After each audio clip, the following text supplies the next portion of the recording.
ठीक है, तो आज हम लोग स्टार्ट करें 8086 माइक्रो प्रोसेसर। ठीक है ना।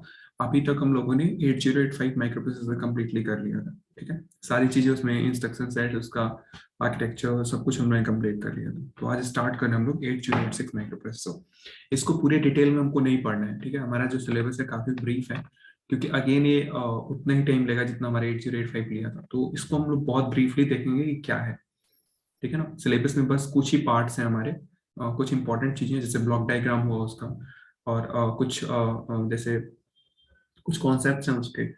और कभी कभी कंपैरिजन भी आता है कि 8085 और 8086 में क्या क्या कंपैरिजन हैं। ठीक है, उसके अलावा जैसे फ्लैग स्ट्रक्चर्स क्या है 8086 के, और फिर तुम्हारा जो एड्रेसिंग मोड्स वगैरह कैसे वो काम करते हैं इसमें। ठीक है, सेगमेंटेशन क्या होता है, मेमोरी सेगमेंटेशन, तो यही कुछ चीजें देखनी है।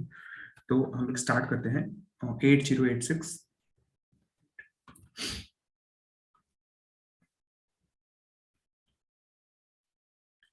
8086 माइक्रो प्रोसेसर।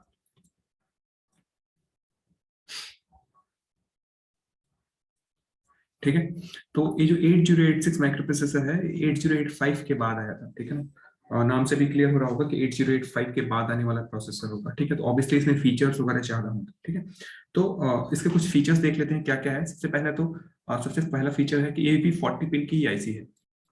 40 पिन की ही आईसी है, और ये भी आपका डीआईपी होता है, डुअल इनलाइन पैकेजिंग बोलते हैं। प्लास्टिक टीप होता है, मतलब प्लास्टिक का dual inline package. Dual inline का मतलब क्या होता है कि जो आईसी होता है ना उसके दोनों तरफ पिन होते हैं, मतलब सिमेट्रिकल पिन्स होते हैं। 20 पिन एक साइड होगा, दूसरे साइड पे आपका 20 पिन होगा। तो सबसे पहला चीज की 40 पिन की आईसी है 8086 पे। ठीक है ना। दूसरा चीज क्या है, इसमें जो दूसरा इंपॉर्टेंट चीज है कि जो इसकी क्लॉक फ्रिक्वेंसी होती है ना, जो एफ होता है, frequency of clock, clock frequency, F clock.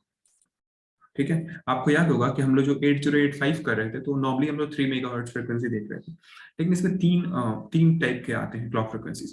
पहला आता है 5 मेगाहर्ट्ज। ठीक है, इसके डिफरेंट डिफरेंट वर्जन है। तो एक है 5 मेगाहर्ट्ज का, दूसरा है हमारा 8 मेगाहर्ट्ज का, 8 मेगाहर्ट्ज का, और तीसरा है हमारा 10 मेगाहर्ट्ज का, मेगाहर्ट्ज सॉरी। ठीक है, तो ये तीन आपकी फ्रिक्वेंसी, उसमें क्लॉक फ्रिक्वेंसी, मतलब तीन टाइप की क्लॉक फ्रिक्वेंसी होती है, डिपेंडिंग अपॉन कि आप कौन सा उसका ले रहे हो। ठीक है ना, मतलब 8085 8086 भी तीन कैटेगरी में आएगा। तो एक 5 मेगाहर्ट्ज वाला, एक होगा 8 मेगाहर्ट्ज, एक होगा 10 मेगाहर्ट्ज का। ठीक है, तो एक चीज आप नोटिस कर पा रहे होगे कि उससे ज्यादा इसकी क्लॉक फ्रिक्वेंसी है। तो जब भी क्लॉक फ्रिक्वेंसी ज्यादा होगी वो माइक्रो प्रोसेसर क्या होगा, ज्यादा स्पीडी होगा, मतलब उससे ज्यादा फास्ट ऑपरेट करेगा। ठीक है, और तीसरा जो इंपॉर्टेंट चीज है क्या है, थर्ड इंपॉर्टेंट चीज इसमें क्या है, इसमें भी जो वीसीसी दे देना पावर सप्लाई, ये भी +5 वोल्ट ही है। ठीक है ना, जो हमारा 8085 में था, सेम वही चीज। फोर्थ इंपॉर्टेंट चीज क्या है हमारा, कि ये एन चैनल HMOS टेक्नोलॉजी पे बेस्ड है। HMOS का क्या होता है, मतलब हाई डेंसिटी मॉसफेट इसको बोलते हैं हम लोग। इसको बोलते हैं हम लोग high density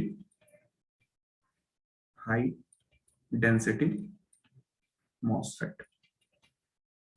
high density MOSFET का मतलब क्या होता है कि आप एक छोटे से चिप पे ज्यादा मॉसफेट्स को आप इंटीग्रेट कर पा रहे होंगे HMOS में। ठीक है ना, जिसको हाई डेंसिटी मॉसफेट बोलते हैं। ठीक है, आप इसी से अनुमान लगा सकते हो कि जो आपका 8086 है इसमें अराउंड 29,000 ट्रांजिस्टर्स होते हैं। 29,000 ट्रांजिस्टर्स, 29,000 ट्रांजिस्टर्स। ठीक है, तो ऑब्वियसली हाई डेंसिटी तो होना ही चाहिए, तभी इतने सारे ट्रांजिस्टर्स आप इस पे देखते हो। ठीक है, तो आपका 8086 में अराउंड 29,000 ट्रांजिस्टर्स होते हैं, और ये यूज क्या करता है, कौन सी टेक्नोलॉजी यूज करता है, n channel HMOS technology use करता है। ठीक है, फिर नेक्स्ट हमारा है इसमें फिफ्थ वन, कि इसमें जो एड्रेस लाइन होती है, चाहे इससे पहले जो इंपॉर्टेंट चीज है, जैसे मैंने क्या बताया था, कोई भी माइक्रो प्रोसेसर का स्पीड जो होगा, कोई भी सीपीयू का स्पीड जो होता है कैसे डिटरमिन करते हैं, एक तो क्लॉक फ्रीक्वेंसी देख के आप बता सकते हो। दूसरा आप बता सकते हो कि उसका जो एड्रेस, सॉरी, डेटा बस का साइज कितना है। और डेटा बस का साइज मतलब एएलयू का साइज एक्चुअल में कितना है, डेटा बस का नहीं। जैसे मैं पूछूं कि मैं बोलूं कि कोई माइक्रो प्रोसेसर 8 बिट का माइक्रो प्रोसेसर है, इसका मतलब क्या है कि उसका एएलयू का साइज 8 बिट है। ठीक है ना, तो इसीलिए इसमें जो आपका 8086 माइक्रो प्रोसेसर है, इसमें कितने बिट का एएलयू होता है, 16 बिट का एएलयू होता है। 16 बिट ALU, ठीक है।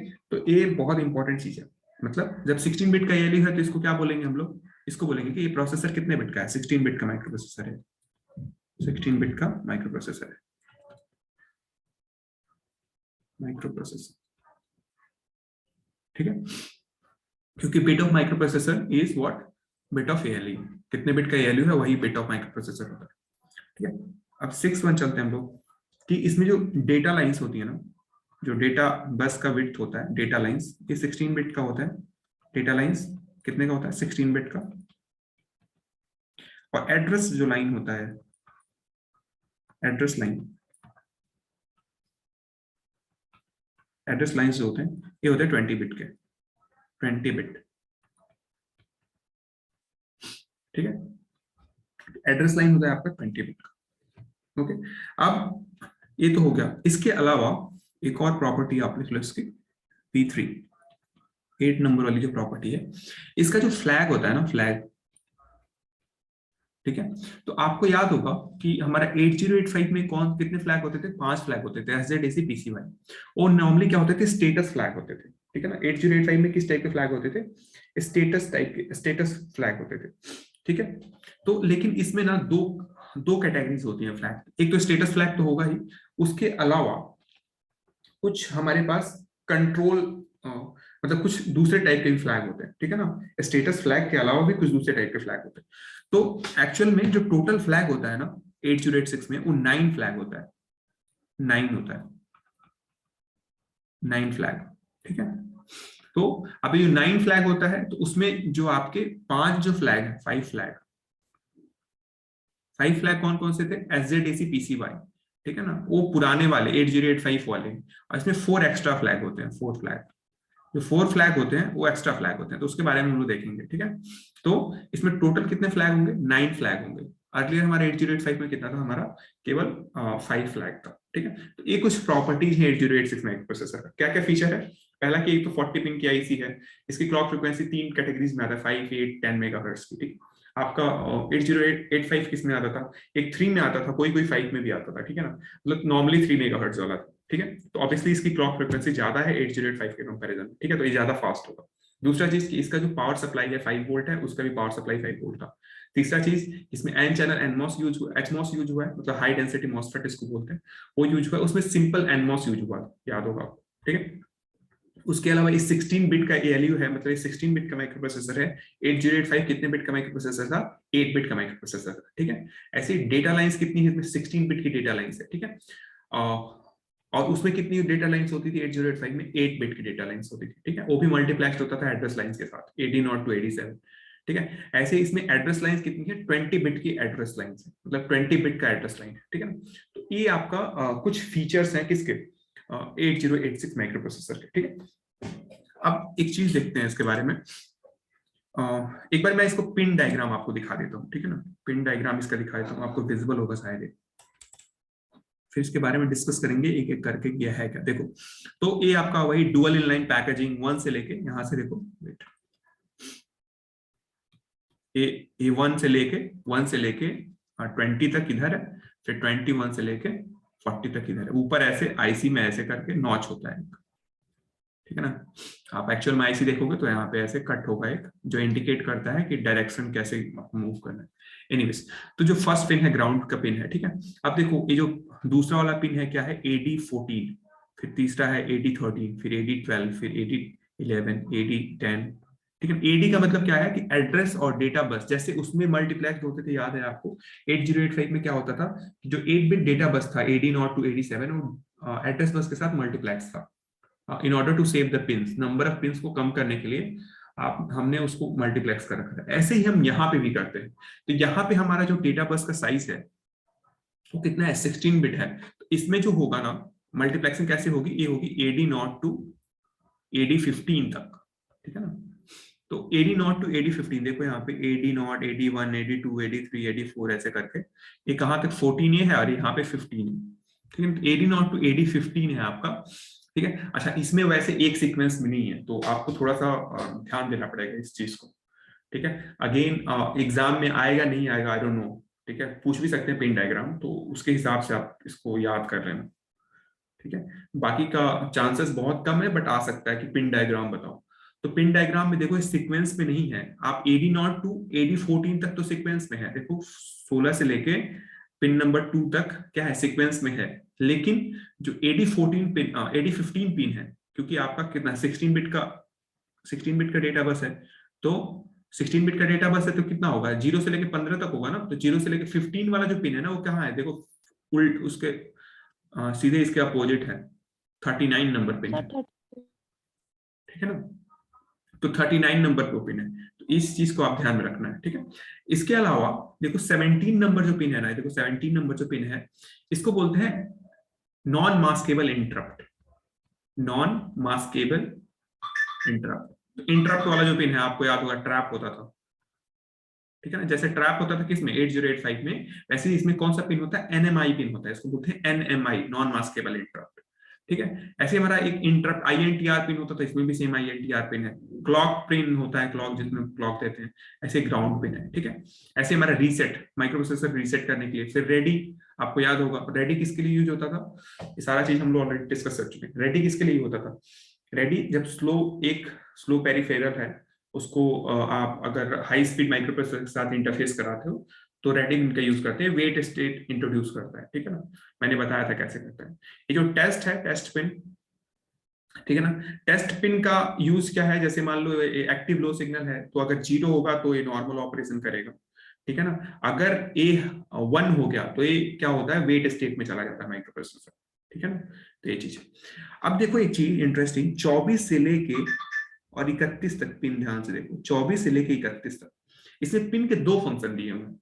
जैसे देखो ये लिखा है QS1, QS0, एक तो पहले वाला सारे वो देखो, लॉक, RQGT बार, RQGT बार, ठीक है ना।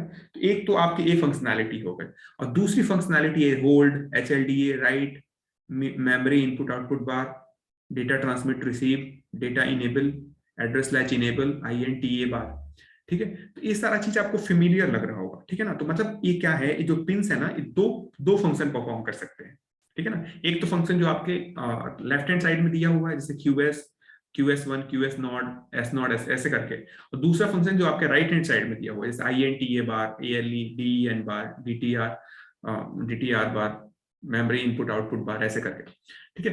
तो इन मोड होते हैं आपके माइक्रो, जो भी 8086 है ना, इसको आप दो तरीके से ऑपरेट कर सकते हो। एक होता है मिनिमम मोड और दूसरा होता है मैक्सिमम मोड। मिनिमम मोड का मतलब क्या होता है, जब हमको केवल एक ही माइक्रो प्रोसेसर, मतलब कोई आप सिस्टम डिजाइन कर रहे हो, उसमें केवल एक ही माइक्रो प्रोसेसर लगाते हो, सिंगल माइक्रो प्रोसेसर, ठीक है ना, तो उसको बोलते हैं हम लोग मिनिमम मोड।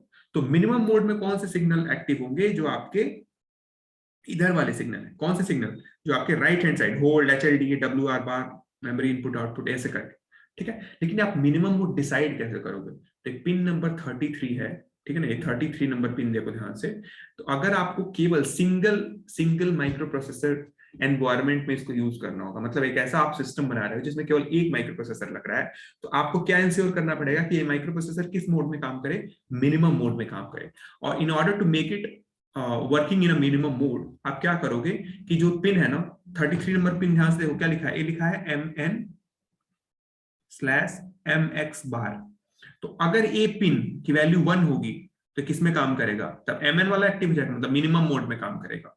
और यही पिन की वैल्यू 0 होगी, तो ए वाला चीज एक्टिव हो जाएगा, मतलब ये किस में काम करेगा, मैक्सिमम मोड में काम करेगा, ठीक है ना। तो अगर आप सिंगल प्रोसेसर एनवायरनमेंट में इसको यूज कर रहे हो, जिसमें केवल एक माइक्रो प्रोसेसर लगा है, मतलब आप कोई भी सिस्टम बनाओगे, कोई बड़ा सा सिस्टम है मान लो, उस वक्त एक से ज्यादा माइक्रो प्रोसेसर लगे हो, राइट। सो जब एक से ज्यादा माइक्रो प्रोसेसर लगे रहेंगे, तो वो कौन से मोड में जाएगा, वो मैक्सिमम मोड में जाएगा, राइट। सो मैक्सिमम मोड आप कैसे बताओगे माइक्रो प्रोसेसर को कि वो मैक्सिमम मोड में है। तो मैक्सिमम मोड में आपको क्या करना पड़ेगा, जो ये वाला पिन है ना, 33 वाला पिन, इसको 0 करना पड़ेगा, इसको आपको 0 करना पड़ेगा। तो माइक्रो प्रोसेसर समझ जाएगा कि हाँ, अब मेरे साथ और भी माइक्रो प्रोसेसर है, तो मेरे को किस मोड में काम करना है, मेरे को मैक्सिमम मोड में काम करना है, ठीक है। और दूसरा मोड है मिनिमम मोड, जिसमें माइक्रो प्रोसेसर अकेला है, उसको मतलब एक माइक्रो प्रोसेसर रहेगा, उसके साथ के अपने डिवाइस, और कोई अदर माइक्रो प्रोसेसर नहीं लगे रहेंगे, तो उसको बोलते हैं हम लोग मिनिमम मोड, ठीक है ना। तो मिनिमम मोड में आपके जितने होल्ड, HLDA, WR बार, मेमोरी इनपुट आउटपुट बार, DTR बार, DEN, ALE, INTA बार, ये सारे सिग्नल्स एक्टिवेटेड रहेंगे, ठीक है ना। तो ये चीज आपको ध्यान रखना है।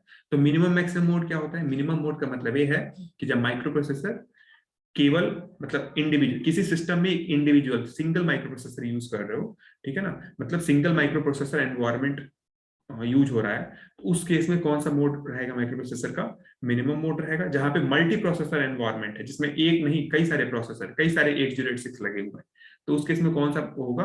वो मैक्सिमम मोड होगा, ठीक है ना। तो जब मैक्सिमम मोड आता है ना, जब कई सारे प्रोसेसर आते हैं, तो जो पूरा कंट्रोल होता है ना, वो बस वाले पे चला जाता है, बस कंट्रोलर पे, क्योंकि वो डिसाइड करेगा किस माइक्रो प्रोसेसर को क्या भेजना है, किस माइक्रो प्रोसेसर से कौन सा टास्क लेना है। तो इधर वाले आपको दिख रहे हैं ना जितने, QS नॉट, QS1, स्टेटस, इसके बारे में भी हम लोग थोड़ा सा देखेंगे।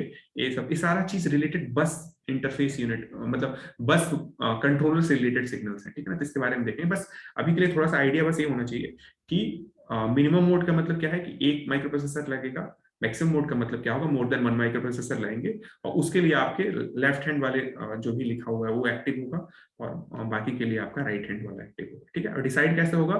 जो 33 नंबर पिन है, अगर एक पिन 1 होगा तो आपका मिनिमम मोड में वो काम कर रहा होगा, 0 होगा तो मैक्सिमम मोड में काम कर रहा है, ठीक है।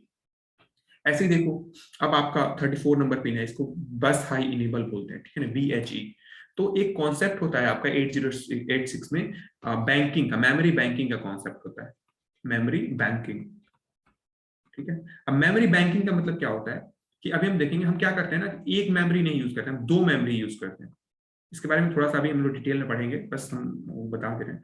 तो मेमोरी बैंकिंग का मतलब क्या होता है ना, कि हम जो भी मेमोरी साइज है, जैसे हमको याद होगा कि 8085 में मैक्सिमम कितनी मेमोरी हम कनेक्ट कर सकते थे? Anyone can anyone tell me? और मैक्सिमम मेमोरी हम 8085 में कितना कनेक्ट कर सकते थे? 64 किलोबाइट। Yes, 64 kilobyte. तो 64 किलोबाइट, ऐसे ही 8086 का भी कोई लिमिटेशन होगा कि मैक्सिमम मेमोरी कितना कनेक्ट कर सकता है, अभी हम देखेंगे उसको। तो हम क्या करेंगे ना,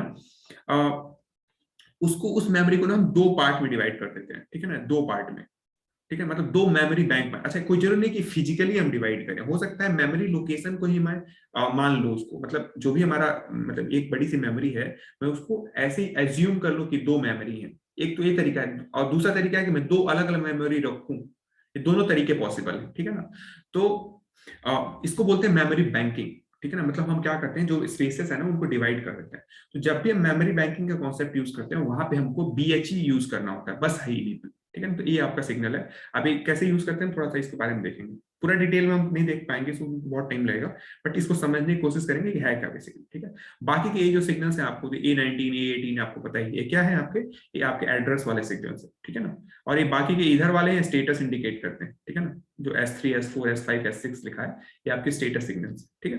तो एक ये आपका पिन है, इसमें कुछ अलग से एक्स्ट्रा पिन नहीं है। जैसे देखो DTR है, ये वाला देखो DTR बार, ठीक है ना। ये डेटा ट्रांसमिट और रिसीव का है, तो अगर ट्रांसमिट कर रहा होगा तो 1 होगा, रिसीव कर रहा होगा तो ये 0 हो जाएगा, ठीक है ना। ऐसे देखो, मेमोरी इनपुट आउटपुट बार, याद होगा आपको, उसमें क्या होता था, इनपुट आउटपुट मेमोरी बार होता था, याद होगा आपको 8085 में, ठीक है। इसमें इसका उलट है, इसमें उसने थोड़ा सा चेंज कर दिया, इसमें कर दिया है कि इसमें क्या देखो, मेमोरी इनपुट आउटपुट बार कर दिया। मतलब क्या होगा, जब 0 होगा तो मेमोरी रिलेटेड ऑपरेशन होगा, सॉरी, जब 0 होगा तो इनपुट आउटपुट रिलेटेड ऑपरेशन होगा, और 1 होगा तो मेमोरी रिलेटेड ऑपरेशन होगा, ठीक है। तो 8085 से ये थोड़ा सा अलग है, इन द सेंस अपोजिट है, ठीक है। बाकी के सारे सिग्नल सेम है, और कोई उसमें डिफरेंस नहीं है, ठीक है।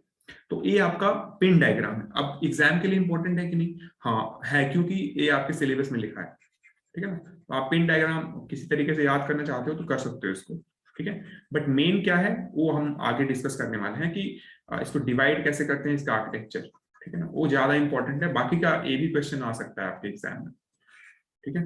तो इसको आप ऐसे नहीं, अगर मान लो अभी नहीं कर पा रहे हो तो एग्जाम से एक दिन पहले दोनों 8085 और 8086 का पिन डायग्राम जरूर देख के जाना, ठीक है। प्रैक्टिस कर लोगे, 2-3 बार ड्रॉ करोगे, लिखोगे, समझ में आ जाएगा, ठीक है, कहाँ पे क्या होगा। इसमें कुछ वैसे बताने वाली चीज नहीं है, ठीक है। बाकी का मैं जो एक्चुअल वाली चीजें हैं उनको बता देता हूँ, ठीक है। तो हम लोगों ने देखा है 40 पिन की IC है, ठीक है। और डेटा लाइंस 16 बिट है। और तो डेटा लाइंस को हम लोग कैसे लिख रहे थे, ऐसे D0 टू D15 तक होगा, ठीक है। और एड्रेस लाइन कैसे होगा, A0 टू लेके A19 तक, ठीक है। इसमें मल्टीप्लेक्स होता है तो कैसे हो जाता है, AD0 टू AD15 तक हो जाता है, AD15 तक, और प्लस एड्रेस लाइन क्या हो जाते हैं, AD15 तक हो गया, फिर आपका 16, 17, 18 और एक 19 इतना बचता है। ठीक है ना, ये समझ में आ रहा होगा मैं क्या कहना चाह रहा हूँ। ठीक है, ये आपका ऐसे कुछ होगा। ठीक है, तो ये कितना हो जाएगा, ये 16 पिन में हो जाएगा, 16 पिन हो जाएगा, बाकी के आपके 4 पिन हो जाएंगे, 20 पिन हो गया, बाकी का जो भी पिन हमने बताया था वो सारा चीज है। ठीक है, अब हम आते हैं इसके आर्किटेक्चर पे। 8086 का जो आर्किटेक्चर है वो क्या है, तो हम आते हैं architecture of 8086 microprocessor. So here we are talking about internal architecture. किसकी बात करें, इंटरनल आर्किटेक्चर, इंटरनल आर्किटेक्चर। ठीक है, तो अब इसको क्या करते हैं ना, जो भी जो आपका माइक्रो प्रोसेसर है ना 8086, इसको दो पार्ट में डिवाइड करते हैं, इसको ना दो पार्ट में डिवाइड करते हैं। तो जो पहला पार्ट होता है, ठीक है, इस पूरे मतलब पूरा जो आपका इंटरनल आर्किटेक्चर है उसको दो पार्ट में डिवाइड करते हैं। पहला पार्ट को बोलते हैं बस इंटरफेस यूनिट, बस इंटरफेस यूनिट। ठीक है, इसको बोलते हैं BIU। और दूसरा पार्ट जो होता है इसका, उसको बोलते हैं एग्जीक्यूशन यूनिट, एग्जीक्यूशन यूनिट, इसको बोलते हैं हम लोग EU। ठीक, अब देखो अब ऐसा डिवीजन क्यों किए हैं, क्योंकि आप जानते हो कि जैसे मान लो कोई टास्क है, मान लो कोई टास्क है, तो मान लो कि मेरे को 10 लोगों से टास्क कराना है, मान लो 10 लोगों को मेरे को कोई टास्क कराना है। ठीक है, और सपोज करें एक टास्क नहीं, मेरे पास 3-4 टास्क हैं और 10 लोग हैं। ठीक है, तो मैं मैं ऐसा कर सकता हूं कि मैं क्या करूं कि मैं एक टास्क दे दूं 10 लोगों को, मतलब मैं मान लो 10 लोग लाइन से खड़े हो, ठीक है ना, मैंने बोला कि ये टास्क आप कंप्लीट करो। ठीक है, एक टास्क मैं दे दूं, फिर वो आपने कंप्लीट किया, फिर दूसरा टास्क दूं, एक तो तरीका है। दूसरा मैं क्या करूं कि उसको पैरेलली डिवाइड कर दूं। ठीक है ना, मतलब एक टास्क मैंने 2 लोगों को दे दिया, दूसरा टास्क अगले 2-3 लोगों को जो बचे हैं उसको दे दिया। तो क्या होगा, कौन सा ज्यादा फास्टर होगा, जिसमें पैरेलल मैं पैरेलली डिवाइड करूंगा वो ज्यादा फास्ट होगा ना काम। ठीक है, क्योंकि आपका टाइम सेव हो जाएगा। तो इसीलिए हम क्या करते हैं ना, जो 8086 है ना, इसमें एक तरह की पैरेलल प्रोसेसिंग का यूज होता है। ठीक है ना, पैरेलल प्रोसेसिंग का मतलब इसको आप पाइपलाइनिंग बोल सकते हो। ठीक है, अभी देखेंगे कैसे होता है। तो इसमें हमने क्या करा कि दो यूनिट्स को ना डिवाइड कर रखा है। एक हमारा यूनिट है बस इंटरफेस यूनिट, और दूसरा यूनिट है हमारा एग्जीक्यूशन यूनिट। अब दोनों का टास्क अलग अलग है। ठीक है ना, तो क्या है टास्क, जैसे मान लो कि जो बस इंटरफेस यूनिट है, जो आपका बस इंटरफेस यूनिट, इसको जिसको BIU बोलते हैं हम लोग, ये क्या करता है, सॉरी, जो BIU है इसका काम क्या होगा कि सबसे पहले क्या होगा कि मैनेज करेगा सारा टाइप का डेटा फ्लो। जैसे जब भी डेटा फ्लो हो रहा होगा, तो डेटा फ्लो किसके थ्रू होता है, बसेस के थ्रू होता है। मान लो कहीं से डेटा आ रहा है, जैसे मान लो आप मेमोरी से डेटा ले रहे हो, तो किसके थ्रू आएगा, बस के थ्रू आएगा। किस बस के थ्रू आएगा, आप पहले एड्रेस बस का यूज करके उसका लोकेशन पता करोगे, मतलब लोकेशन उसको आइडेंटिफाई करोगे। ठीक है ना, फिर वो क्या होगा, जो डेटा होगा वो डेटा बस के थ्रू आएगा। ये सारा चीज जो मैनेजमेंट है ना, वो किसके थ्रू होगा, वो BIU के थ्रू होगा। तो ये क्या करता है BIU, इसको आप ऐसे लिख सकते हो कि manages, BIU manages all types of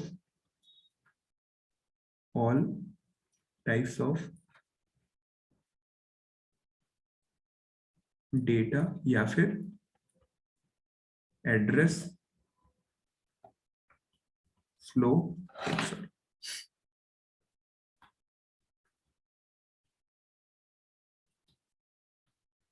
flow over the buses, over the buses. ठीक है ना, ये सारा चीज क्या मतलब जितना भी आपका डेटा फ्लो है उसको एक करता है। ठीक है ना, अब क्या है कि इसमें ना एक BIU में एक और चीज होता है। मैंने क्या बताया आपको, जैसे क्या होता है कि कोई भी इंस्ट्रक्शन माइक्रो प्रोसेसर में क्या होता है, कोई भी अगर आप इंस्ट्रक्शन एग्जीक्यूट करते हो, ठीक है ना। तो क्या होता है, सबसे पहला ऑपरेशन क्या होता है कि फेच करता है माइक्रो प्रोसेसर किसी इंस्ट्रक्शन को। कहां से फेच करता है, मेमोरी से फेच करता है, ठीक है। फिर उसको डिकोड कर रहा होता है, फिर उसको एग्जीक्यूट करता है, ठीक है ना। मतलब सबसे पहला ऑपरेशन क्या होता है, फेच होता है, फिर उसको डिकोड होता है, फिर एग्जीक्यूट होता है। लेकिन ये तीनों ऑपरेशन अलग अलग हो रहे हैं। जो फेच होता है वो कहाँ जाता है, फेच होकर जो भी इंस्ट्रक्शन है वो कहाँ जाता है, इंस्ट्रक्शन रजिस्टर में जाता है। याद होगा आपको 8085 में क्या होता था, जब हम इंस्ट्रक्शन फैच करते थे तो वो इंस्ट्रक्शन फैच होकर कहाँ जाता था, इंस्ट्रक्शन रजिस्टर में जाता था, फिर वहां डिकोड होता था, ठीक है ना। अब एक चीज बताओ कि वो सारा चीज अलग अलग जगह पे परफॉर्म हो रहा है। जैसे आपने फैच करा, फैच ऑपरेशन परफॉर्म किया, फिर डिकोड ऑपरेशन अलग जगह परफॉर्म हो रहा है, एग्जीक्यूशन अलग जगह परफॉर्म हो रहा है। तो हम क्या कर रहे हैं, अगर हम कुछ ऐसा सिस्टम बनाए कि जैसे मान लो कि पहला इंस्ट्रक्शन हमने फैच करा, ठीक है ना, फैच करा और उसको मैंने एग्जीक्यूट करने के लिए भेज दिया। अब जब एग्जीक्यूट करने के लिए भेजा मैंने, तो जब तक वो एग्जीक्यूट नहीं हो जाता तब तक हम दूसरा इंस्ट्रक्शन नहीं देते थे 805 में, ठीक है ना।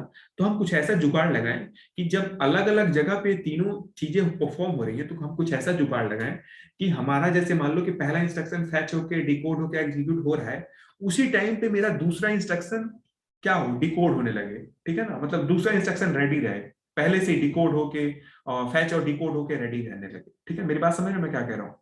पहले 8085 में क्या होता था कि कोई इंस्ट्रक्शन क्या होता था, सब उसका प्रोसेस क्या था कि इंस्ट्रक्शन क्या होगा, मेमोरी से फैच होगा, फिर माइक्रो प्रोसेसर उसको क्या करेगा, डिकोड करेगा, फिर उसको एग्जीक्यूट करेगा। जब एग्जीक्यूट होगा फिर वो नेक्स्ट इंस्ट्रक्शन को फैच करेगा, फिर डिकोड करेगा, फिर एग्जीक्यूट करेगा। मतलब एक ऐसे प्रोसेस था। अब मैं ये कह रहा हूं कि जब माइक्रो प्रोसेसर ने मान लो कि फैच करा इंस्ट्रक्शन को, ठीक है, फैच किया, अब वो जब डिकोड कर रहा है उसी टाइम पे मान लो मैं और एक और इंस्ट्रक्शन फैच कर दूं। जब वो डिकोड कर रहा है उसको और फैच करके मैं कहीं उसको स्टोर किए रहा हूं, जैसे ही डिकोड पहला वाला इंस्ट्रक्शन खत्म हो मैं तुरंत उसको दे दूं, तो टाइम बचेगा कि नहीं, हमारा फैच करने में जो टाइम लग रहा था वो बचेगा कि नहीं। तो इसी के लिए ना, इसमें जो 8086 में क्या होता है ना, एक 6 बाइट का क्यू होता है, ठीक है ना। क्यू, क्यू का मतलब जानते हो क्या आप जानते हो ना, क्यू का मतलब क्या होता है, फर्स्ट इन फर्स्ट आउट। जैसे क्यू आप जानते होगे,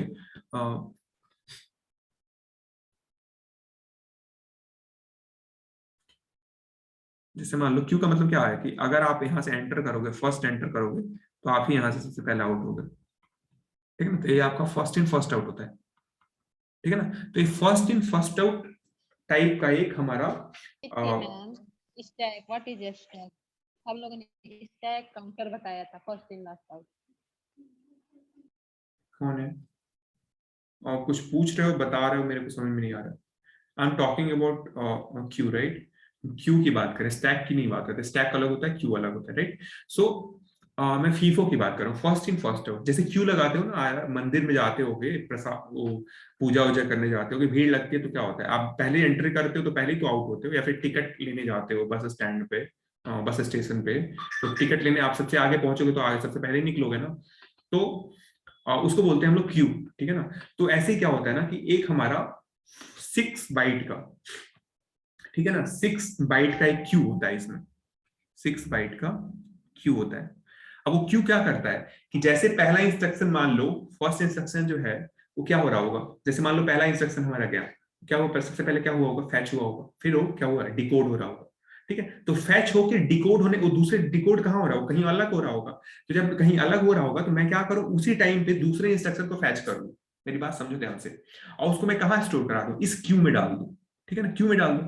तो मतलब क्या है कि जो मेमोरी से बेसिकली हम क्या कहना चाह रहे हैं, देखो हमारा माइक्रो प्रोसेसर है, इस चीज को समझ जाओगे तो आई थिंक ये हो जाएगा। ये हमारा माइक्रो प्रोसेसर है मान लो, ठीक है, ये हमारा मेमोरी है, ये हमारा मेमोरी है, ठीक है। अब हमारे माइक्रो प्रोसेसर में ही ना मैंने एक क्यू बना रखा है, ठीक है ना, ऐसे क्यू बना रखा है, 6 बाइट का है, इसमें 6 ऐसे करके होंगे जितने भी मान लो, ठीक है। अब मैं क्या कह रहा हूँ कि कोई मेरा इंस्ट्रक्शन जो है, यहाँ पे हमारा मान लो डिकोड यूनिट है, डिकोडिंग वाला यूनिट है, तो क्या हो रहा होगा, सबसे पहले कोई इंस्ट्रक्शन यहाँ से आया होगा, ठीक है ना, यहाँ से आया होगा और यहाँ पे डिकोडिंग यूनिट को गया होगा, ठीक है ना। अब मैं क्या कह रहा हूँ, ध्यान से देखो, जब ये इंस्ट्रक्शन डिकोड हो रहा है, ठीक है ना, जब इंस्ट्रक्शन ये डिकोड हो रहा है तो डिकोड होने में ऑब्वियसली टाइम लगेगा, ठीक है। इसके बाद कहाँ जाएगा, कोई एग्जीक्यूशन यूनिट होगी उसके पास जाएगा, वो एग्जीक्यूट होगा, डिकोड के बाद क्या होगा, एग्जीक्यूट होगा।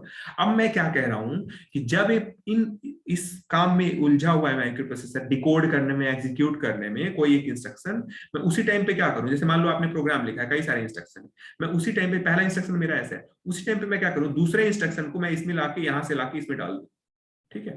अब जब उसी टाइम पे डाल दूंगा तो अगले टाइम पे माइक्रो प्रोसेसर को फिर से मेमोरी के पास नहीं जाना पड़ेगा, क्योंकि मेमोरी के पास जाने में माइक्रो प्रोसेसर को टाइम लगता है। आपको याद होगा हम लोग जब मेमोरी साइकिल्स पढ़ रहे थे, मशीन साइकिल्स पढ़ रहे थे, तो क्या हो रहा था, टी स्टेट ले रहा था, ठीक है। तो अगर मैं उसी चीज को क्यू में डाल दूं लाके उसी टाइम पे जब ये डिकोडर एग्जीक्यूट हो रहा है, तो अगली बार माइक्रो प्रोसेसर को क्या देखना है, बस क्यू को देखना है, ठीक है ना, क्यू को देखना है। मतलब क्यू क्या देखेगा, क्यू कितना है, क्यू से आप डेटा ले लेगा, जो भी ऑपकोड होगा उसको क्यू से यहाँ से एक्सट्रैक्ट कर लेगा, इसको डिकोड कर देगा। मेरी बात समझ रहे हो? तो आपका टाइम बच जाएगा, मतलब क्या हो जाएगा, ऑपरेशन फास्टर हो जाएगा। तो जो क्यू है बस इंटरफेस यूनिट में, जो क्यू का काम क्या है कि बेसिकली क्या कर रहा है, ये आपका, इसको आप ये बोल सकते हो कि पैरेलल प्रोसेसिंग थोड़ा सा, या फिर इसको बोलते हैं पाइपलाइनिंग, ठीक है ना, कॉन्सेप्ट ऑफ पाइपलाइनिंग। मतलब आप क्या कर रहे हो ना, एक पाइप में कई सारे इंस्ट्रक्शन को डाल देते, एक वन बाई वन क्या होगा कि एक दूसरे से मतलब एग्जीक्यूट होना, मतलब बेसिकली एक पैरेलल प्रोसेसिंग हो जा रहा है। पैरेलली आप दो इंस्ट्रक्शन के साथ डील कर रहे हो, 2 या 3 इंस्ट्रक्शन के साथ, जो भी है, ठीक है ना। तो ये जो कुल मिला क्या करेगा आपका कि टाइम को सिग्निफिकेंटली रिड्यूस कर देगा, ठीक है ना, जो डिले है उसको सिग्निफिकेंटली रिड्यूस कर देगा। तो जो एग्जीक्यूशन होगा वो क्या होगा, फास्टर होगा, ठीक है ना। तो ये चीज बहुत इंपॉर्टेंट है समझने, ठीक है। अभी हम लोग ब्लॉक डायग्राम इसको देखेंगे, पहले मैं इसको समझा दे रहा हूँ, फिर मैं ब्लॉक डायग्राम इस पे ड्रॉ करूंगा, और वो बहुत इंपॉर्टेंट है एग्जाम के लिए, ठीक है। तो आई होप इसमें समझ में, अगर नहीं समझ में आया तो आप पूछ सकते हो अभी, जो मैंने ट्राई करा बताने का, ठीक है। तो ये है आपका क्यू का मतलब क्या होता है, ठीक है ना। तो सबसे पहले बस इंटरफेस यूनिट में क्या है, manages all type of data और एड्रेस फ्लो, ठीक है। तो अभी एक इसमें ना कुछ सेक्शंस होते हैं, मतलब कुछ जो क्यू बीआईयू है, कुछ यूनिट्स मिलके बना रहता है। वो कौन कौन से यूनिट्स है, तो पहला जो यूनिट है फर्स्ट, वो है आपका सेगमेंट रजिस्टर्स। जो बीआईयू में क्या होगा, एक होगा आपका segment register, wait sorry, register, ठीक है। दूसरा यूनिट क्या होगा बीआईयू में, इंस्ट्रक्शन पॉइंटर, इंस्ट्रक्शन पॉइंटर। तीसरा क्या होगा आपका क्यू, जो मैंने बताया था आपको, क्यू, ठीक है ना। क्यू क्या होता है, फर्स्ट इन फर्स्ट आउट, आपको पता ही होगा। मंदिर में सबसे पहले जाते हो तो सबसे पहले ही निकलते हो ना, कि सबसे पहले जाते हो सबसे बाद में आते हो, मतलब कोई लाइन में खड़े होगे तो सबसे आगे खड़े रहोगे, जितना आगे खड़े रहोगे उतने पहले निकलोगे, right. So it's first in first out. Anyways, तो ये आपका होता है, ये कितने बाइट का होता है, 6 बाइट का होता है, 6 बाइट का, ठीक है। तो ये 3 चीजों से मिलकर बना रहता है आपका बस इंटरफेस यूनिट। सो हम लोग जब ड्रॉ करेंगे इसका इसका जब हम लोग ब्लॉक डायग्राम ड्रॉ करेंगे तो तीनों चीजें आपको दिखेंगी वहां पे, ठीक है। इसके अलावा होता है जो हमारा, एक तो हमारा ये हो गया, इसके अलावा क्या होगा, अभी सेगमेंट रजिस्टर क्या होता है, इंस्ट्रक्शन पॉइंटर क्या होता है, इसके बारे में अभी हम देखेंगे इसका मतलब क्या है, ठीक है। तो अभी के लिए हम लोग दूसरा जो है एग्जीक्यूशन यूनिट, जो आपका है एग्जीक्यूशन यूनिट, एग्जीक्यूशन यूनिट, ठीक है ना, इसको बोलते हैं हम लोग ईयू। ईयू का काम क्या है, ईयू काम क्या करता है, कोई भी चीज होगा उसको एग्जीक्यूट करने वाला काम होगा, राइट। जो माइक्रो प्रोसेसर नहीं होता था, एग्जीक्यूशन होता था। तो एग्जीक्यूशन कहाँ होता है माइक्रो प्रोसेसर में, कोई बताएगा कहाँ पे, कौन सा ऐसा प्लेस होता है जहां पे एग्जीक्यूशन होता है? हम्म, बताओ।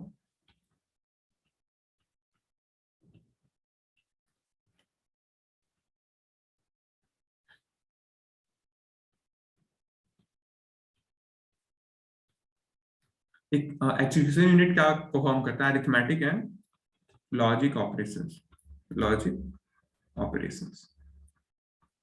तो अरिथमेटिक एंड लॉजिक ऑपरेशन कहाँ परफॉर्म होता है, कहाँ परफॉर्म होता है अरिथमेटिक एंड लॉजिक ऑपरेशंस? जैसा भूल ELU बात, ठीक है। तो एग्जीक्यूशन यूनिट में हमेशा क्या होगा, आपका ईएलयू होगा, ठीक है ना। ये होगा, फिर एग्जीक्यूशन यूनिट में ईएलयू होगा, प्लस जो भी एग्जीक्यूट हो रहा होगा, एग्जीक्यूशन हो रहे होंगे उससे रिलेटेड जो भी स्टफ होंगे वो सारा चीज होगा। तो बेसिकली एग्जीक्यूशन यूनिट क्या परफॉर्म कर रहा होगा, जो इंस्ट्रक्शन को फाइनली एग्जीक्यूट करने का काम होगा वो आपका एग्जीक्यूशन यूनिट कर रहा होगा, ठीक है। तो ये बेसिक आपके इंट्रोडक्शन है। अब हम लोग ब्लॉक डायग्राम देखने भी आई थिंक